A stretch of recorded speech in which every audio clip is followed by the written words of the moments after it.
પછી બચ્ચાને જન્મ આપીને સિંહણ તો બિચારી મૃત્યુ પામી, મરી ગઈ. ત્યાંથી 4-5 ઘેટા નીકળ્યા કે આ બચ્ચું મા વગરનું થઈ ગયું, હવે બિચારું મોટું કેવી રીતે થશે.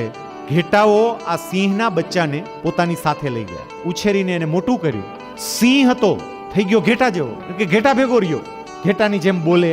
અને જંગલના સિંહે જોયું કે આ તો હારો સિંહ અને ઘેટા ભેગો, અને આ ના ચાલે, આ મારે એને પકડવો પડે, પૂછવું પડે કે ભાઈ તું આના ભેગો કેમ.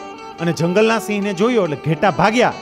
ઘેટાની સાથે મોટો થયેલો સિંહ પણ ભાગ્યો, પણ જંગલના સિંહે દોટ મૂકીને એને પકડી લીધો.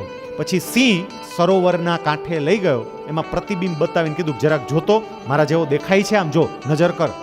હા તમારે જેવો જ દેખાવ છે. સેજ અવાજ કર્યો અને પછી ખબર પડી કે હું સિંહ જ છું, પણ આ ઘેટા ભેગો રહ્યો ને એટલે ઘેટા જેવો થઈ ગયો. એમ જન્મજાત તમે બધા સિંહ અને સિંહણ જ છો, પણ આપણી આજુબાજુ કેટલાક નબળા વિચારોવાળા ઘેટા ઘેટીઓ આવી ગયા ને એટલે એવા થઈ ગયા.